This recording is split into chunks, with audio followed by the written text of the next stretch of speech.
This is the Money Hour with your host, Tina Mitchell, on Talk Radio 570 KBI. Now, back to the show with local mortgage and finance expert, Tina Mitchell. Welcome back to the Money Hour with your host and mortgage expert, Tina Mitchell, right here on 570 KBI. I build a network of elite industry professionals every week sharing their knowledge and expertise to my listeners.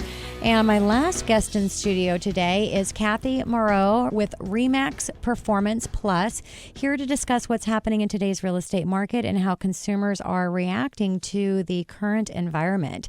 Kathy was born and raised in Oregon and graduated from Oregon State University. After graduation, she married her husband, John, who was in the Air Force for 22 and a half years, and they have lived in many states throughout the United States. They settled back on the West Coast in 1996 and have bought and sold 5 homes along the way, and the process brings her personal experience to the buying and selling of real estate. Kathy's been licensed in Washington State since 1997, so she has been through the ups and downs of the real estate market. Kathy, thank you so much for coming into studio today. Thank you for having me. And great conversation that we had with Scott on real estate and with Kevin on the inspection side. Absolutely. So how does, for with you, Kathy, with buyers, how does a buyer get the house that they really want in the market? Buyers are coming these days less prepared than they used to be because they haven't wanted to buy. Mm-hmm. So the first thing you have to instruct them is to get pre-approved. Not just maybe approved online, but actually talk to a lender and get that process started so they know what type of loan they qualify and how much down payment they're going to need. It makes total sense. And in this environment, in any environment, you actually have to have that pre-approval letter in hand to even move forward. But I like how you point and touch base on loan program and down payment and price and where they're willing to go, because in this market, when we talk about the house and what it's listed for and these multiple offers, the price going up, you really have to be prepared to know how far you can actually go up in price, right? And frequently, a buyer can afford a lot more house than they can, because they're lending at a 45% debt to income ratio based on gross income. You're totally correct. So I'm going to say right here, and Kathy just said it, if you think it's hard to get financing, it's not. I mean, they are still lending at a 45% debt to income ratio, and I don't know very many of my clients at all that are going even close to that, me representing on the finance. So I totally agree with you. So you've got money available to you, but what are you willing to actually do payment-wise? Payment and down payment and closing costs. I mean, the closing costs can all be part of it. Even in a multi-offer situation, sometimes buyers can get closing costs. It depends who you're competing with. Sure. And what type of home it is. Yep. So you got to just know your numbers and see what you need to really pull that deal together and make it work and strategize and be planned ahead of time. So what does a buyer need to do an additional in those steps to move forward? Well, first to make of an all, offer? I like to meet with a buyer and go through a buyer interview and really learn what's their most important things are for a house. It might be bedrooms, it might be location, it might be schools, it might be a garage, or it might be simple as a bathtub in the master bedroom. Okay. It doesn't really matter, except it matters to them and to find that right house. And of course, after they've had the approval part, it gets easier. And then just picking area, but they need to also interview I think a realtor, or at least a competent real estate agent, because in this market, you could easily overpay. Yes, there's multiple offers, but there's also sellers thinking their houses are worth a lot more than they are. They're pricing them maybe what they paid for, maybe so they're not a short sale, or just, of course, that house down the street that didn't have anything needed to be done, sold for a lot more money. So you still have that part. And the buyer needs to be smart. Yep. Inspections, if they do a pre-inspection, which I have not had as many people do pre-inspections because I don't primarily sell in Seattle. I'm a little south of Seattle. Okay. So they can still get the inspection done within 2 days or 3 days. And that is still important to know if that house is something that they want to buy. Yeah, and so there's a lot of different factors, and most important is what I hear you say, Kathy, is you need to really be prepared.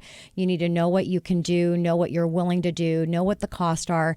You know, Scott said earlier in our first segment that he wants to make sure when his buyers or sellers, buyers in this example what we're talking about, actually will come back to him again, which a lot of realtors and in the industry, when you're talking about today's sale, they're focused on today's sale. They're not focused on the future of their business. They're focused about their money right now. And that's in any sales environment. And it's finding those percentage, that small percentage of the industry that are really looking for those relationships that they're building.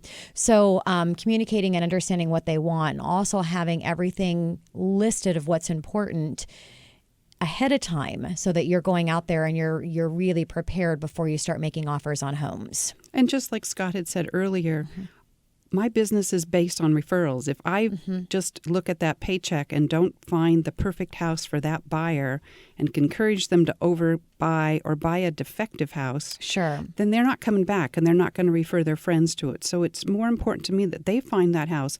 I'm not moving in with them. Yep. So what I want doesn't matter. It matters what that buyer wants.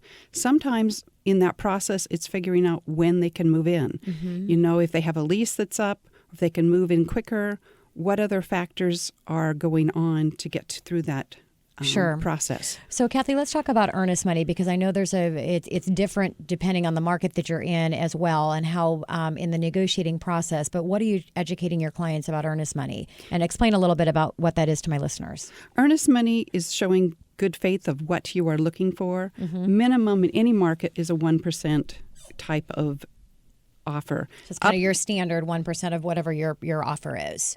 It's not going to, that's perfect if you're buying a house and no competition, but 2% up to 5%. Most of the time, people do not check that they will give non-refundable earnest money. Some of this market is that hot and people are losing some money.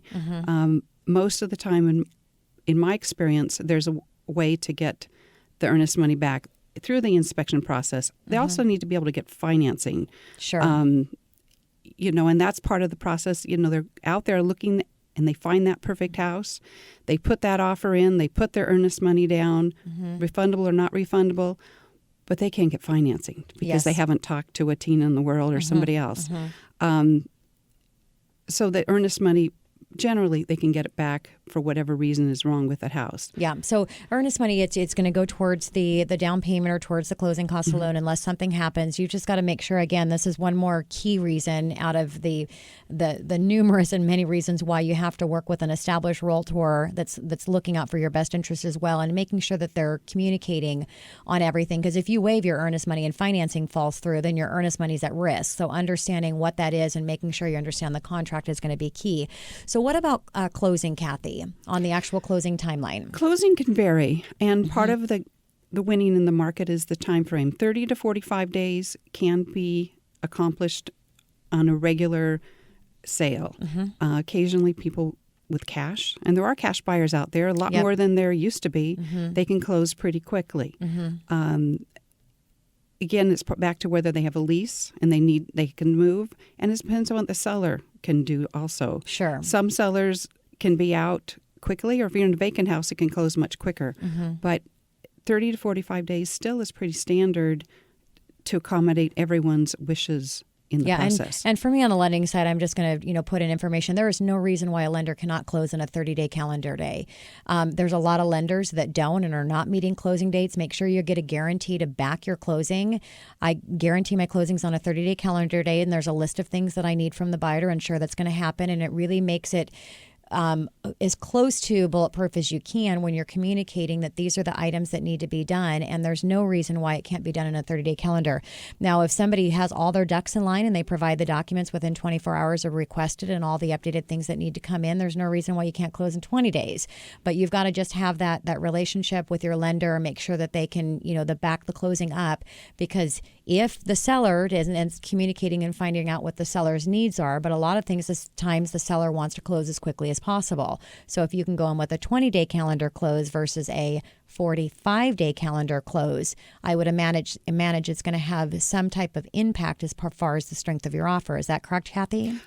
if the seller wants to go quickly and it's vacant, absolutely. Sometimes sellers don't have a place to go themselves, and they're waiting for their house to sell, and they need that money from that process to the next one. And that's where sometimes the 45 days comes in. It's not that the buyer can't close quicker, it's that the seller doesn't want to close quicker. And that's a good point. It's finding out from the seller what the needs are. So in this environment, when things are moving so quickly, as an agent that's representing the buyer, how are you getting all the information from what the sellers need to coach that to your buyer? Well, this is a teamwork process. Okay. They pick up the phone, you call the listing agent, and try and find out what that seller's looking for. Okay. And that can help to write your offer in the first place. And that's one of the good ways you can win a multiple offer is you're trying to meet the seller's needs as well as your buyer's needs. Then they both win.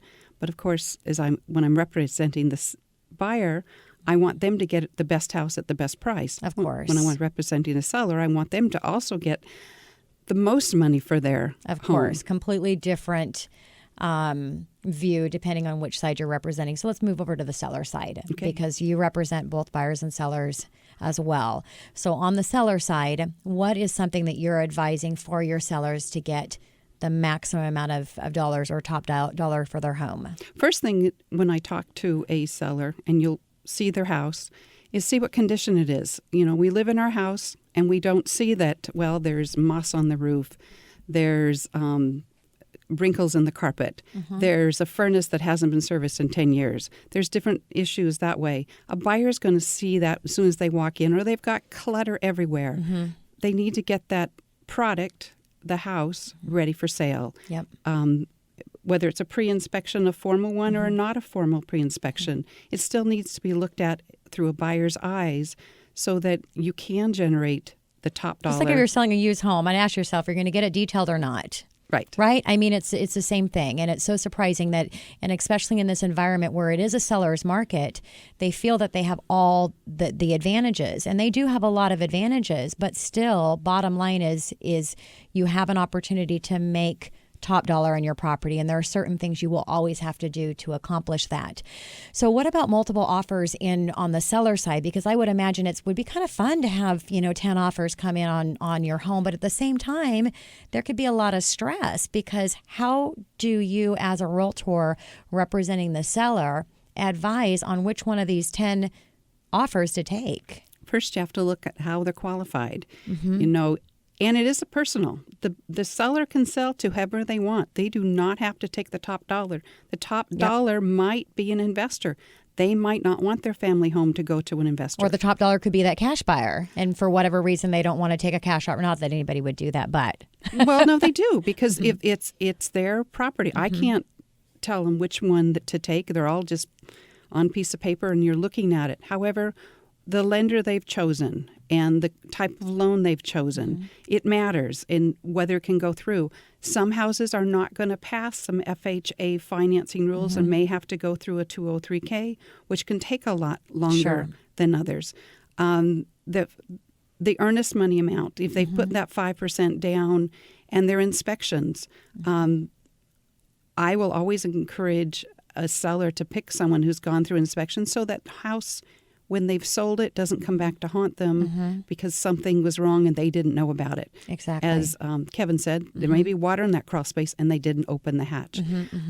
Landscaping, different issues. I'm sorry, I'm getting back off the target. Yeah, no. But multi-offers, just picking and having an agent that you can trust to go through and go through the fine details of each offer. So like anything else that we do in life, preparation is what we need to do.